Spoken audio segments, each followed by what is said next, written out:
G'day friends, welcome to today's YouTube video. My name is James. Welcome back to my channel. Welcome if you're new. Let's get stuck into it. This is a page in 10, which just means I'm going to spend 10 minutes journaling with you today. I'm going to do these kind of like, I call them geisha mountains. I don't know if there's a better term for them, but that's what they remind me of.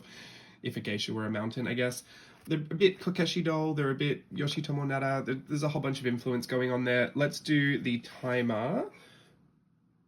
Oh, hang on. I've forgotten how to do this. Set timer for 10 minutes. Almost turned it off. Okay, thank you, love. All right, let's get a, you know what, we should just go straight in with pen. I didn't even prep myself with a pen, but I've got this Micron, Sakura Pigment Micron in a size 10. I'm going to do this over both pages, because why not? This is my A6 Hobonichi.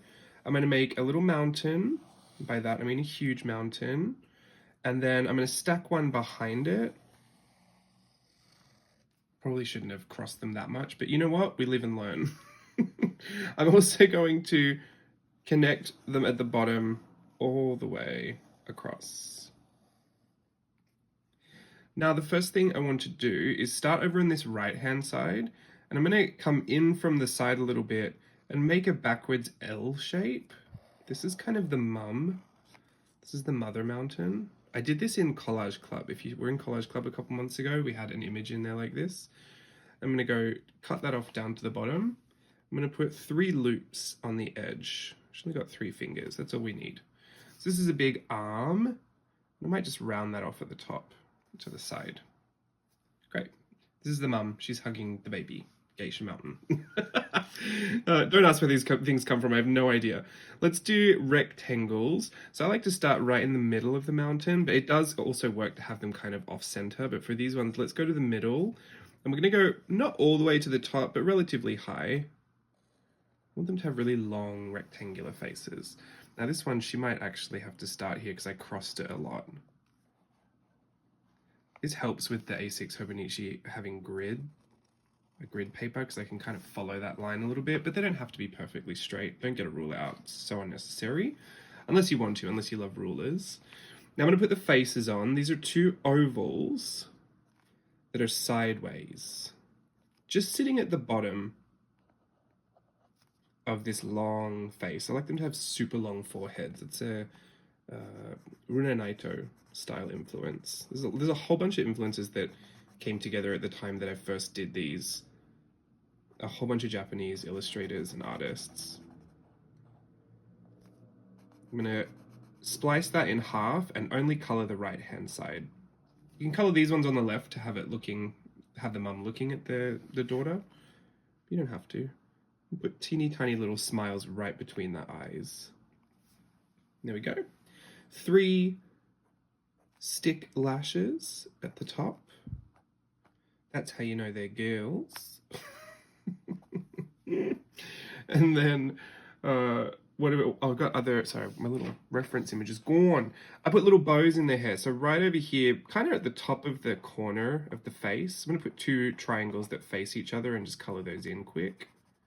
I'm doing it on the opposite side for this one.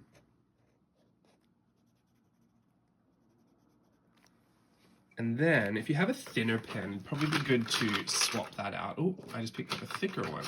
This is a size 5, so this should be okay. From the top of the head, I'm just going to go straight down to what we'd call the forehead. And then I'm going to make a round kind of bracket down to the corner, and then a round bracket down to the other corner. We're going to put on like strands of hair.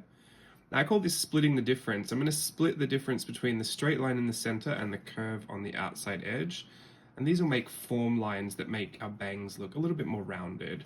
Essentially, if you just keep halving your sections, like you're halving, you know when you cut up an orange or you cut up some kind of spherical fruit or veg, and you just keep halving it, the sectors, you'll see that they're more curved on the outside, and then by the time you get to the middle, they're all almost straight.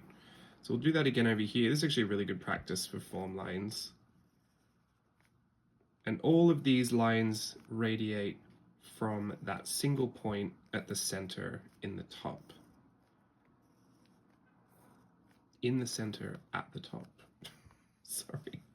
Turn a camera on, lose any ability to speak any language. I think that's the rule.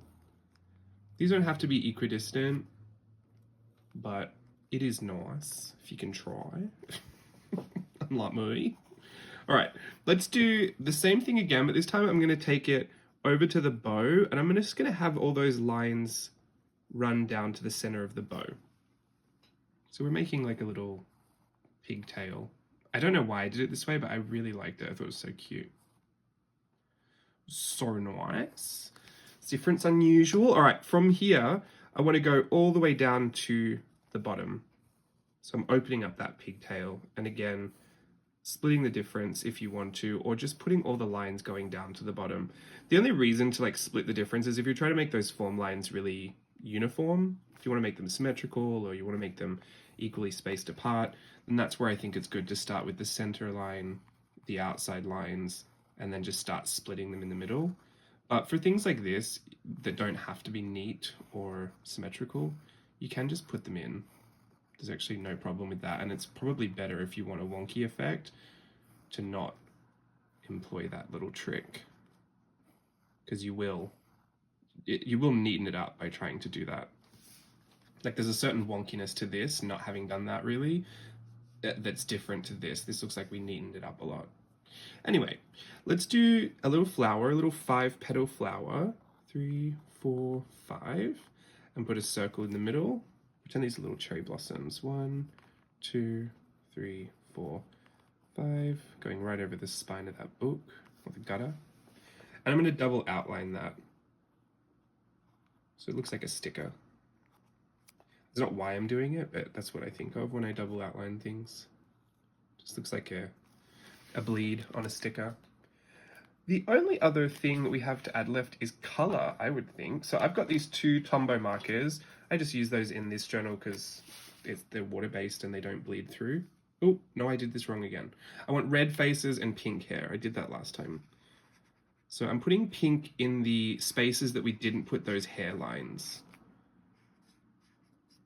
I love red and pink together, and for some reason it makes me think of like a very Japanese aesthetic. I think between the pink of cherry blossoms, which this is a bit more of a dusty pink, but you could use a lighter one.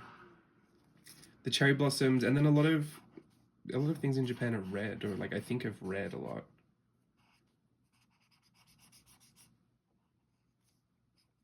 Could just be me. Does anyone else have that association? I don't know why I think of that red and pink being Japanese colors together. So I'm just coloring the outside. And then I'm going to color the whole face red. This is kind of a pinky red, but a really deep red looks really nice as well.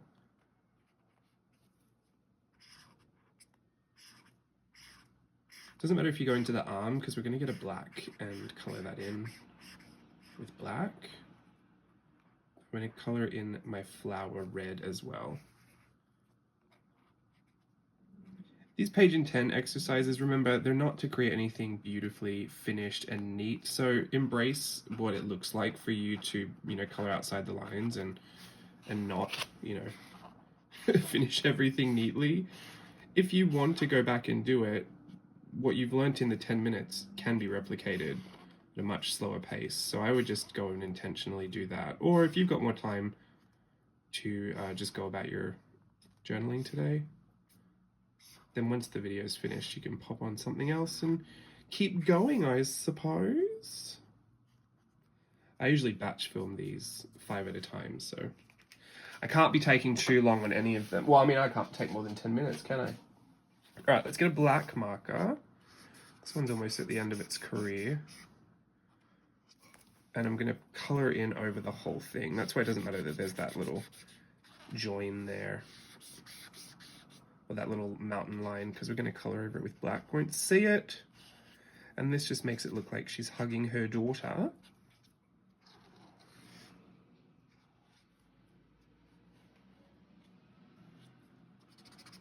I love how I said just embrace being outside the lines, and now I'm trying to color this in super duper neat with 47 seconds on the clock.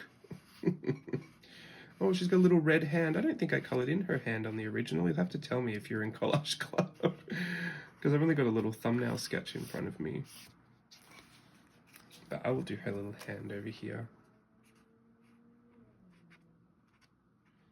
There we go. And 26 seconds left.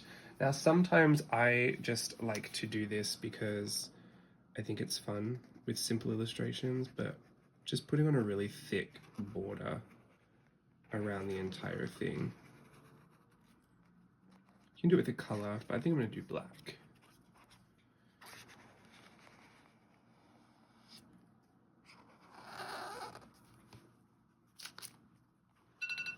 There we go. All finished. Stop. Please stop. Okay. Geisha Mountain.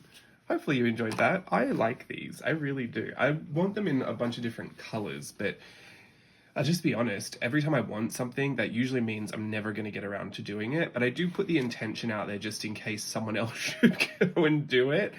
Share it with me. If you do these in other colors and you feel like sharing it with me, that's why I put that out there. If I do, I mean, sometimes I will go and take the time to do it, but yeah, I've got so many things on my mind, that like so many things I want to try. I don't think there's going to be enough time in my lifetime to try everything that I want to try, but that's not for this conversation.